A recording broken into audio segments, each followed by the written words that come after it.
So, in that context, what do you think can be done to help rebuild the education system in South Sudan? Because clearly there is so many challenges. What can be done to address these challenges, even if it's like slow, progressive growth? You know. Mhm. Maybe even before I respond to that, like I just, an addition to what you said with regard to, politicians sending their children away and so forth, and how they are out of touch with those they ideally serve. I feel like for the case of South Sudan, it's the worst. I feel our politicians are totally and completely out of touch with the way the ordinary South Sudanese, whom they have promised and pledged to serve and protect, they're completely out of touch. Yeah, they are not deliberately, you know, they are not deliberately making efforts to improve the quality of education or to improve to improve security in the country, to stabilize the country and restore peace. Um, all this stuff, they are not making the effort enough. I feel like there's a lack of political will with regard to those issues from the politicians, and because of that, honestly, whether young South Sudanese leave the country forcibly or willingly, whether South Sudanese children leave the country willingly or forcibly, what happens is that education has become like an export, and our students are leaving, and so is their potential. They're living with their potential. And without stable access to education at home, honestly, in my opinion, we risk a brain drain at every level. For sure. That's Yeah, very true. yeah. Because when people leave, they don't come back most of the times. Most of the time they don't, you see. So technically, we are exporting our future to other countries without the guarantee that those students will return back to South Sudan, you see, and improve, our country and our well-being and our welfare and stuff like Wow. that. Yeah. That's actually dangerous. It is. It is. Yeah. And the effects will not be felt right now. Yes. Give them like around 10 years. Yes. Then by the time it's getting to 20 years, it's like really bad. Yes. By 30 years, you don't have a country. Yes. To be too late. Yeah, Yeah. that's true. Yeah. So something has to be done urgently. It has to be. It has to be, honestly. It has to be. And I know, like, for example, because of some of these issues, including the stats that we looked at, where a huge chunk of children are not in school in South Sudan, the government has, made efforts with a program called GESS, Girls Education South Sudan.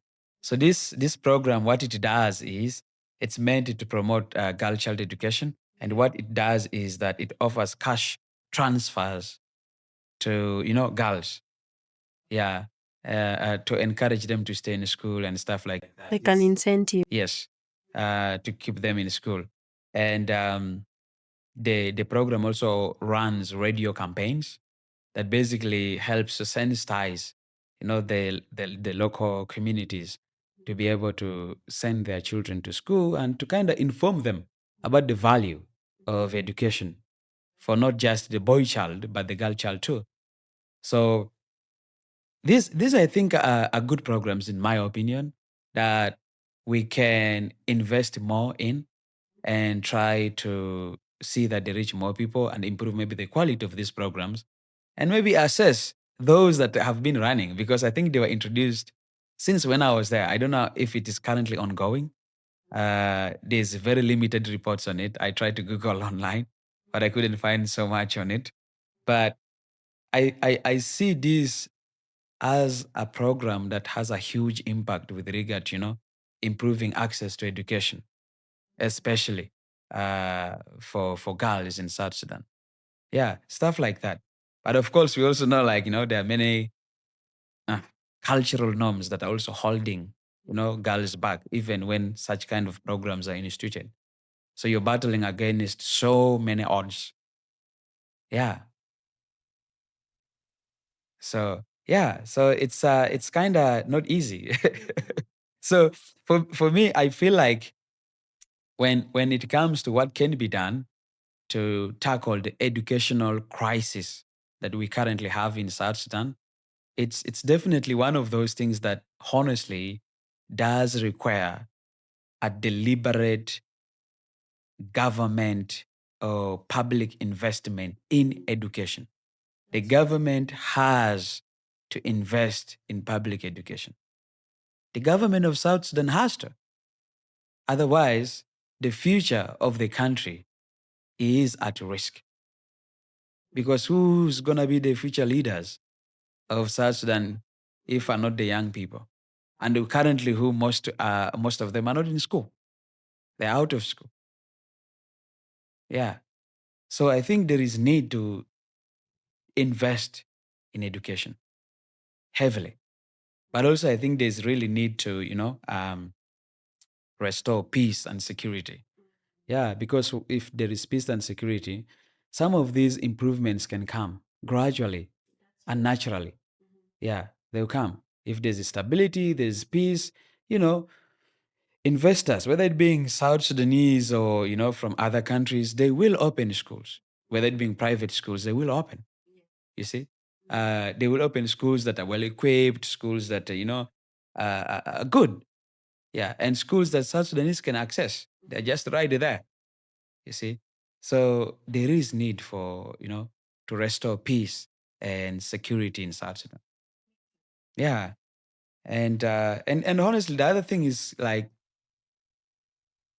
if we do have peace and security, then we can attract so much investment, whether it being in the areas of health or whether it being in the areas of business and trade and stuff. All of these play a factor because I feel that hunger, it's a serious issue.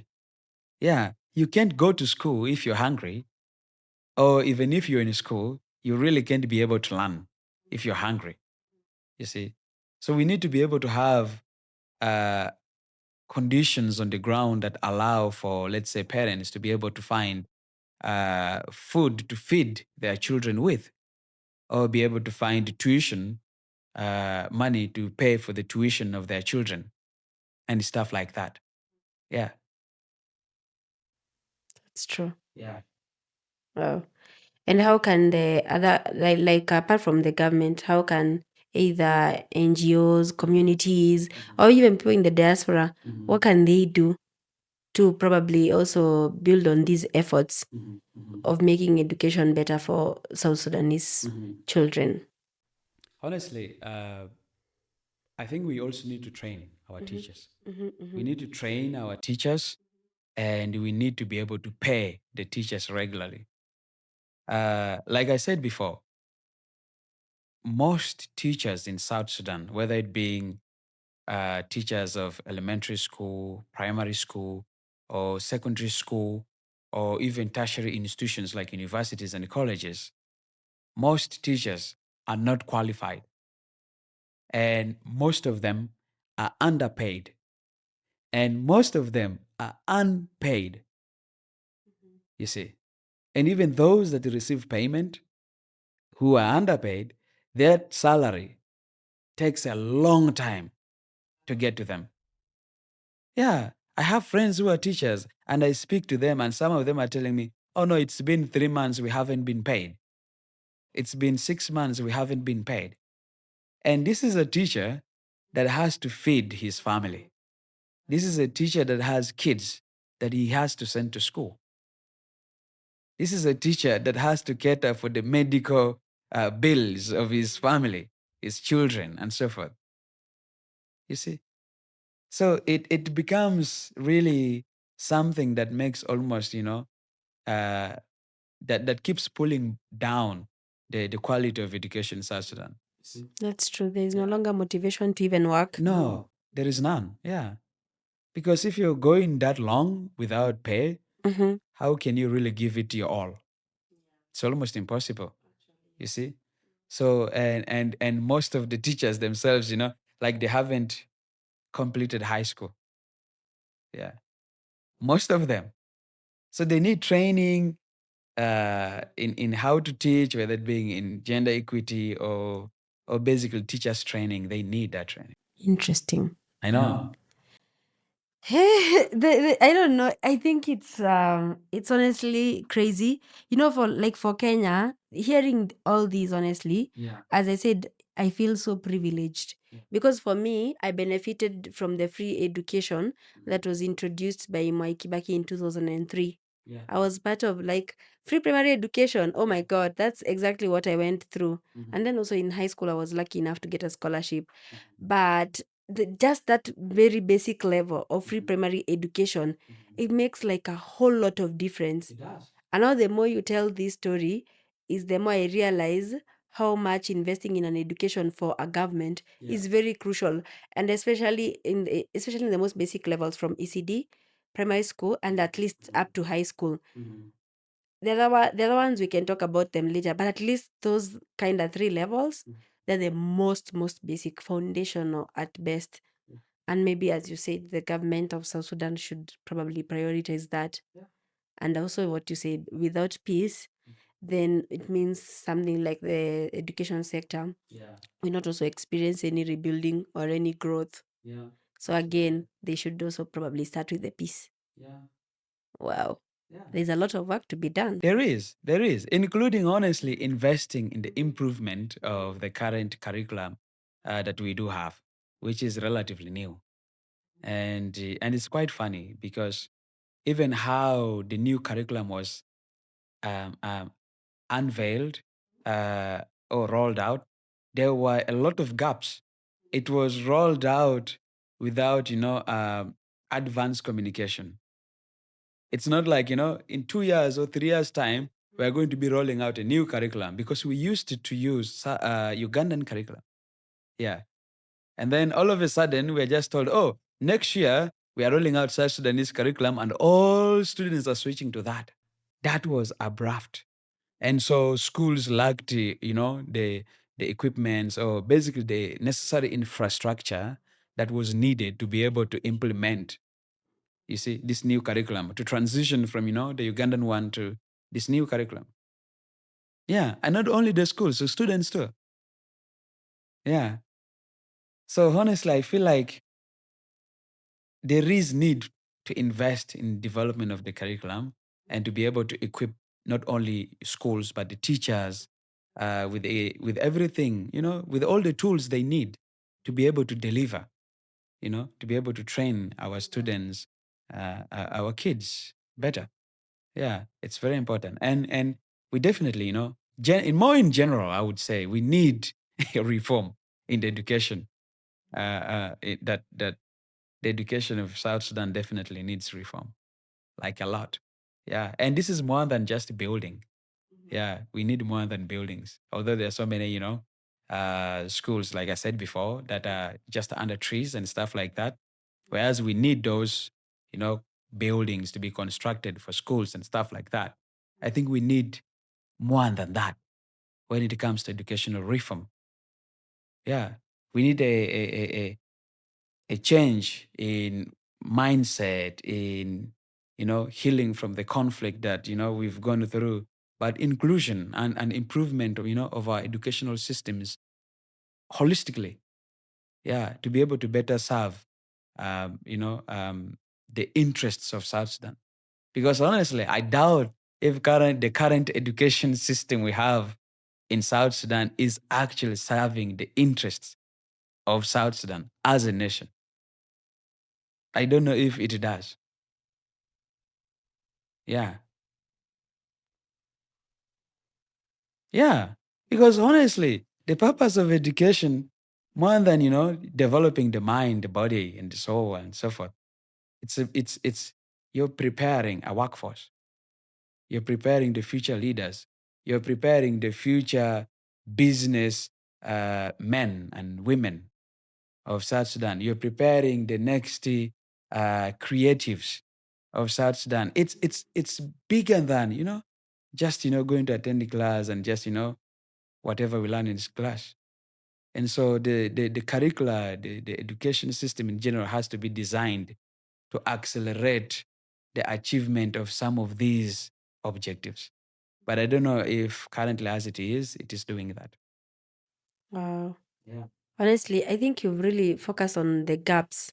Yeah. There's a lot of gaps that need to be addressed for it to be a system that works for the people, Yes. serves the people, and equips the people with exactly what they need to succeed. Yes.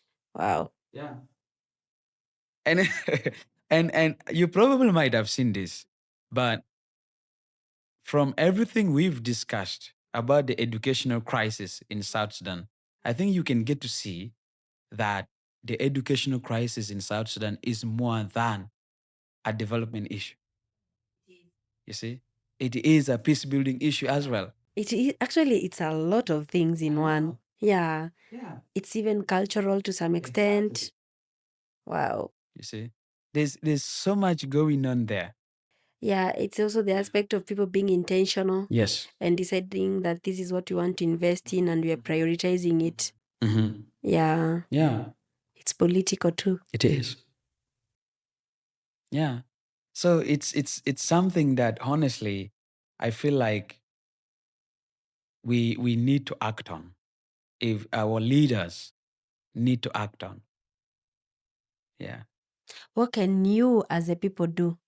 Like, you Mhm. see, there is also the aspect of you elect these leaders, Mhm. or maybe you can also give a bit of context in the context of politics in South Sudan. Yeah. But in the context of you as a people, Mhm. what do you think your contribution would be for a better South Sudan education system in the long run? Mhm. What can you do? Honestly, I could say just for example, let's say students, yeah, uh, being able to go to school and being able to complete school, I think that is super important because these very students are later on going to come and get into the very system. You see, that means those teachers that are not qualified and so forth, these students are coming in after training to replace them. So the more those kind of students come in or trained people, they replace, and the more the education quality improves gradually. It does. So basically, being able to like continue with the school, complete it, and so forth is super important. It's very important, and also South Sudan, South Sudanese communities love education. You know, because most of our parents have not gone to school. You see, they have been deprived of that opportunity to go to school. And so most South Sudanese parents see us, their children, as the people that should go to school. And they try their best every single day, beating so many odds to see that we go to school. But and because of that love for education that South Sudanese parents in particular do have, there are so many cases where they voluntarily give up land to investors and say, you know what, set up an education here, or to government say, set up a school here, and so forth. And this is a huge investment and commitment from the community. Yeah, to be able to give up land. Land is the most valuable resource. Yeah, but there have been so many cases where communities do that. They give up land and say, set up a school here. We want our children to be able to go to school, to be able to live better lives than we've lived ourselves. You see. And I think apart from that, really, speaking up, yeah, speaking up and holding the government accountable and demanding better from the South Sudanese government, yeah, to invest in education and speaking up when the resources meant for education are diverted into other things. Yeah, yeah, yeah. It's definitely something that I feel like uh, we must do. And honestly, if we as South Sudanese want stability, in South Sudan, in my opinion, stability starts with schools. You see, having people who are educated, they are busy, they can participate in governance, they can participate in businesses, in what. If you're so busy, you have less time to engage in violence or to be convinced over very cheap promises by rebel groups or something like that. You have less time for that, you see. Do you think, now that you've said that, Yeah. do you think like some of these things could be a deliberate move by the people in power sometimes to not empower their own communities because they want you to remain stagnant and stuck? Honestly, is it deliberate? Is it not? I cannot tell. Only those in government can. You see, but whatever they're doing, in my opinion, is working. Yeah, because so many of us are silent about some of these egregious actions of our leaders.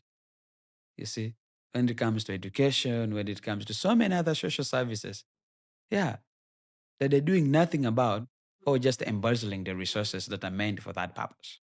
Yeah.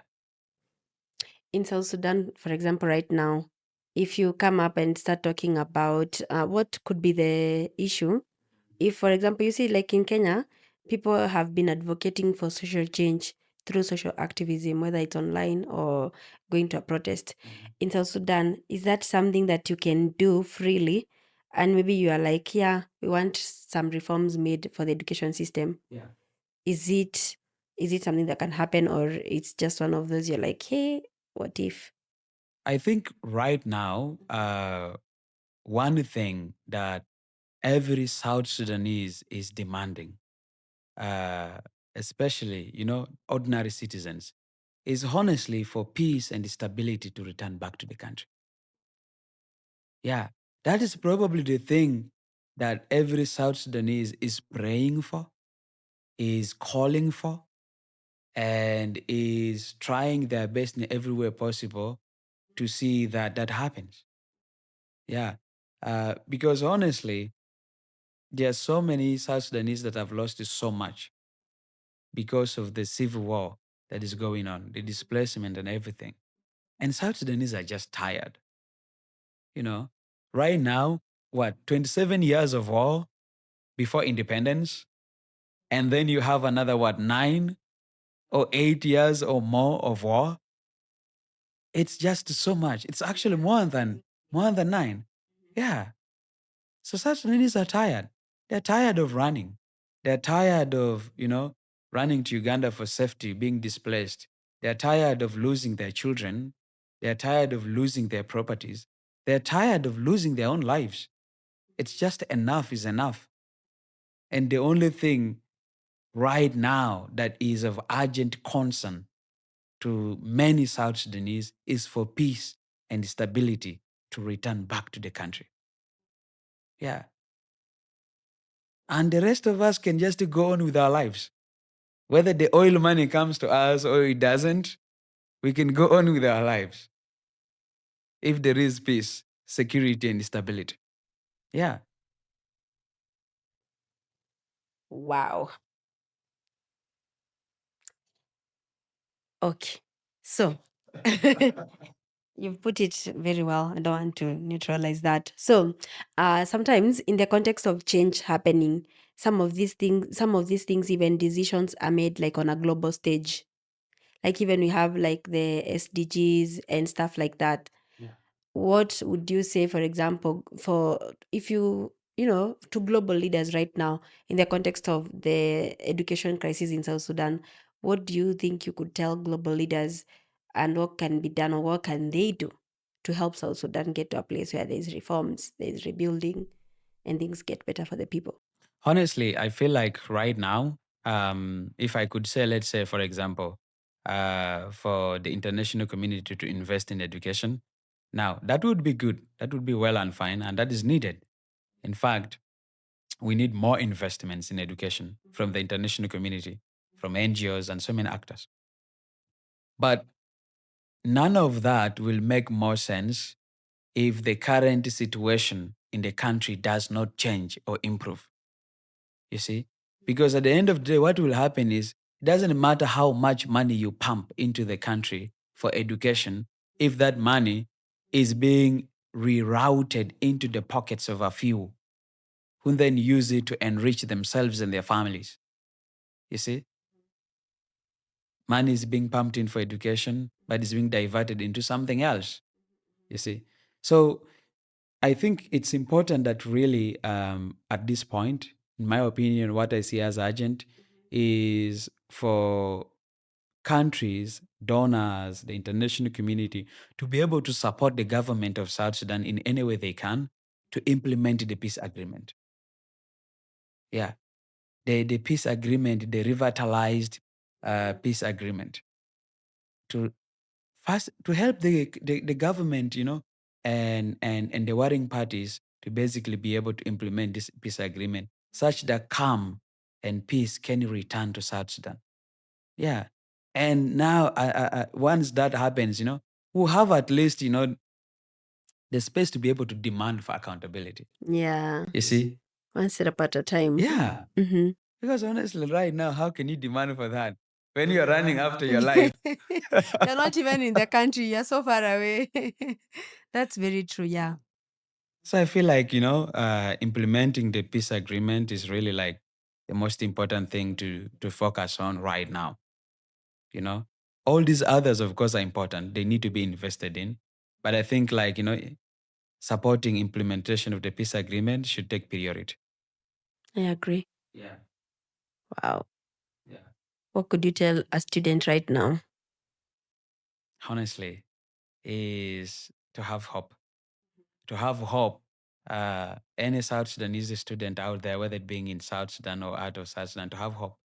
Hope that what we are currently seeing in South Sudan will change. No condition is permanent, and neither is the condition of South Sudan permanent. One day, things are going to change.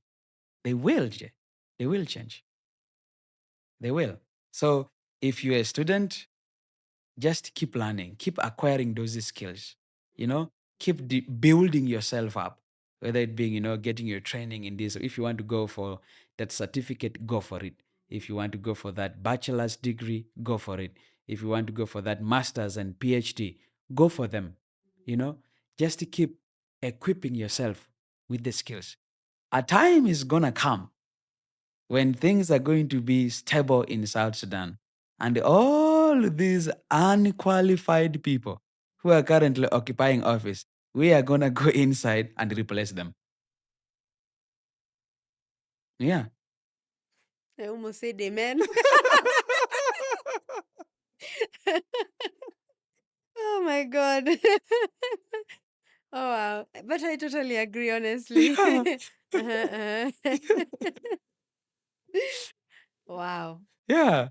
For me, I look at honestly, continuing to build your skills as the analogy I love to use is more like putting beehives.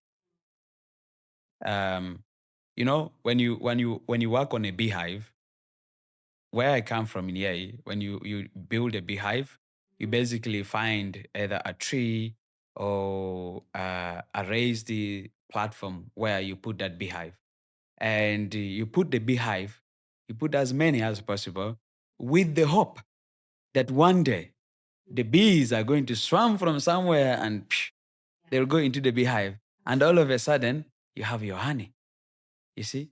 But it doesn't matter whether the bees are going to enter that beehive today or tomorrow, next tomorrow. What matters is you've put them. They should be there, ready. You see? And for me, I see going to school to get those papers, whether it being the degrees, the PhDs, the masters, the what, as putting a beehive. Each time you get one, you're putting a beehive. Yeah. Whether you're going to use it now or in the future, the most important thing is have it. Eventually, you're going to use it. Eventually, the bees are going to enter that beehive, and later you're going to have honey. The honey is assured you will have it. Yeah, but you have the beehive. Yeah. So right now, it's the time of, putting up those beehives, of preparing those beehives and putting them in different locations. And I feel that is what most of us as young South Sudanese should be doing. with education and acquisition of skills and experience and stuff like that. Mm-hmm. Totally. Wow. That's, I think that's like very encouraging words for any student out here. And investing in yourself is investing in your future, in the future of your community, of your country. And at some point, maybe the peace and stability will be there, and you'll be paying it forward to your communities. You become the next teachers, the next politicians, the next doctors. And it wouldn't matter where you got your degree or your education from, but at least you've equipped yourself with that honey analogy. You've equipped yourself and you're ready for when when the country is ready for you also. Yeah. And also life moves on, honestly. So if you don't invest in yourself, when you have the opportunity, then you are not living your life the best way possible. Absolutely. Yeah. Absolutely. Wow. Thank you, Patrick. You're most welcome.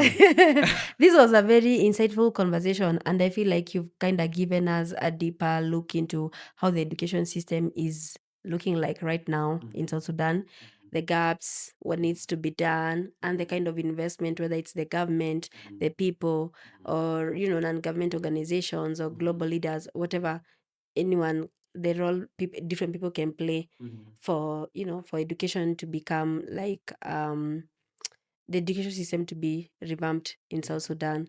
And I think my biggest takeaway also from this conversation is the fact that peace plays a big factor into whether you have this system or not.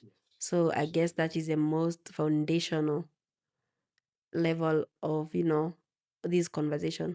The peace, the the goodwill, and the different people coming together now to make it a thing for the children of South Sudan. So thank you for giving us your insights. You're We welcome. definitely appreciate you. Thank you. And honestly, like a final shot, uh, I would say this is particularly, especially for the leaders of South Sudan, the politicians, and the other leaders of South Sudan. It's very important that we understand really that South Sudan's greatest resource is not the oil we have, it's the people. You see, it's the people. And right now, we are literally watching that resource slip off our fingers, you see, because of what is happening in the country. It's slipping through our fingers. I know. That's the most important resource. And education is not just a right. Yeah. It's like it's the foundation for the growth and development of South Sudan as a country. You see. So it's super important that we invest in education.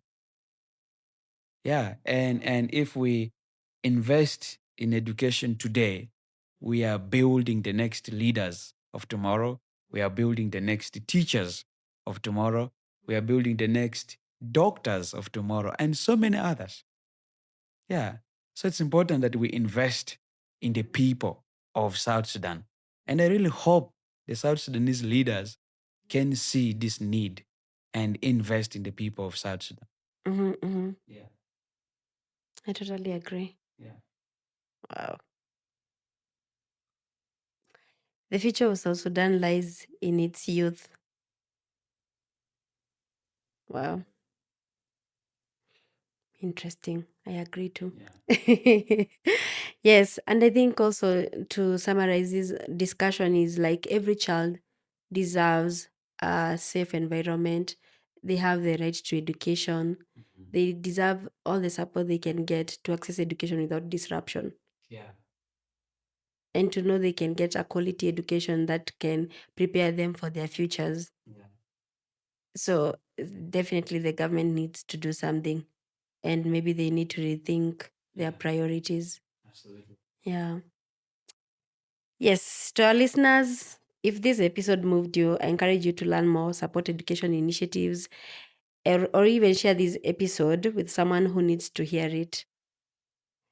Don't forget to follow us and, listen to us on all podcasting platforms, subscribe to our YouTube channel, and we also appreciate your support. Honestly, we've seen all the discussions going around on social media, whether it's be it on TikTok, Facebook, on YouTube. We definitely appreciate you.